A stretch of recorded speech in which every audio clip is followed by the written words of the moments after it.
It's spring cleaning time at the Clorox company, and unfortunately, throwing away about $1 billion worth of supplement brand acquisitions might make sense.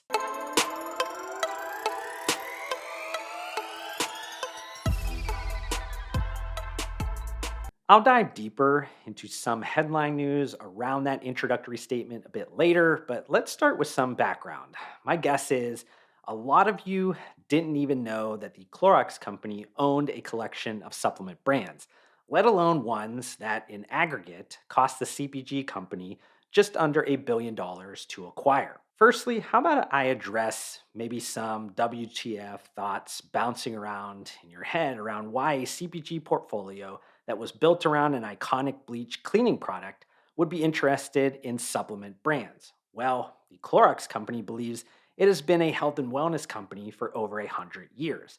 Yep, that Clorox bleach with disinfecting properties, it's a health and wellness product.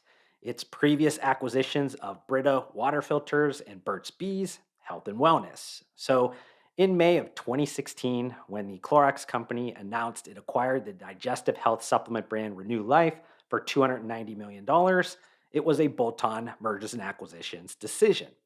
In Clorox's defense, the M&A thesis wasn't wrong, just maybe for them.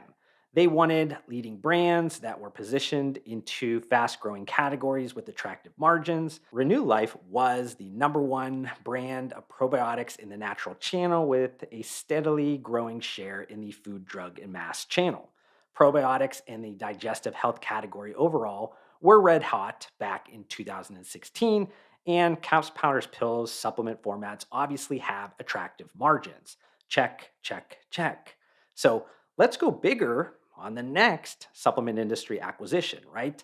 In March of 2018, Clorox acquired Nutranex for $700 million.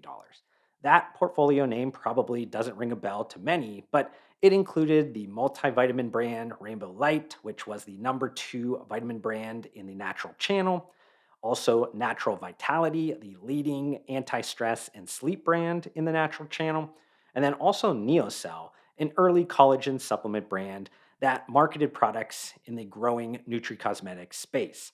Finally, Nutranex also had a small vitamin and mineral supplement brand called Stop Aging Now, and they also owned the legacy sports nutrition brand Champion Performance. Beyond the margin accretive potential from cost synergies with its previous acquisition of Renew Life, the Clorox company was staring at a bigger challenge, one that Nutranex could help solve. Nutrinex's portfolio of consumer brands had strong digital sales, including through the brand's direct to consumer websites. So the Clorox company was also getting a savvy team of proven digital brand builders and marketing professionals that had experience executing on a consolidated digital platform to reduce customer acquisition costs. To put it plain and simple, Nutranext might have been strategically aligned with the Clorox company's health and wellness identity, but its intent in 2018 was focused on making a $700 million acquihire bet on the future of retail. Okay, that all sounds great, right? But most importantly, did that very expensive strategy work out like the Clorox company had hoped? Well, that's a bit complicated. First and foremost, Clorox has fumbled those supplement industry acquisitions. When Clorox acquired Renew Life, its revenue was reported to be $115 million. When Clorox acquired Nutranex, its revenue was reported to be $200 million. If you're doing math in your head, that's $315 million in revenue before Clorox. Want to know the combined revenue of those supplement brands in 2022 with the help of the multi billion dollar CPG conglomerate? Approximately $284 million. To make things worse, the Clorox company also launched a direct to consumer only supplement brand, Objective Wellness, in October of 2019.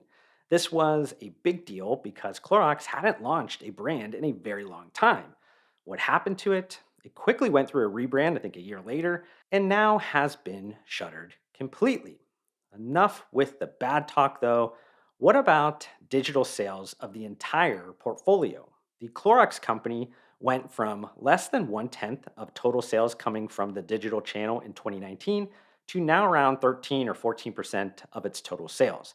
Now, accounting for the additional top line revenue growth that Clorox had, that effectively doubled the total digital channel revenue for the CPG conglomerate to about $1 billion. dollars. Furthermore, the Clorox direct to consumer team recently relaunched betteryourhealth.com, a unified shopping experience for vitamins, minerals, and supplements brands, along with Brita.com and Burt'sBees.com that sport new features and capabilities.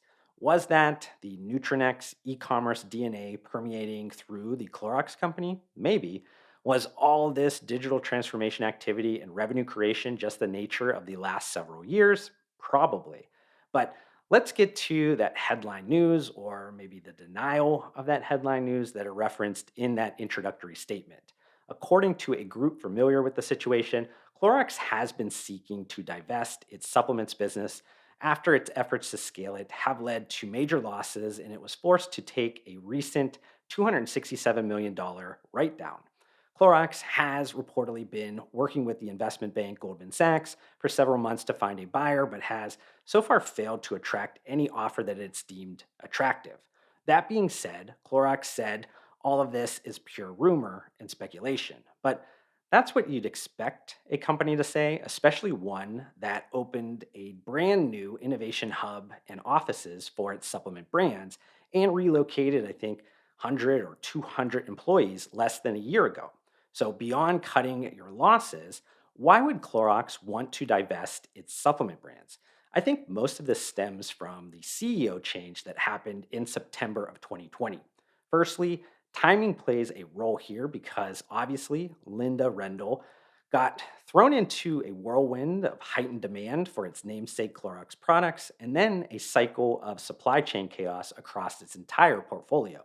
She inherited the Clorox company portfolio from the previous CEO that had held the role for 6 years and made both of these supplement acquisitions.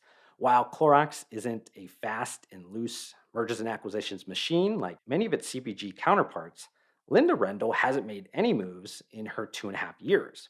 It's also important to note that previous to her current role as CEO, she held numerous leadership roles at Clorox involving strategy and operations, including oversight of its cleaning division. Why do I mention that?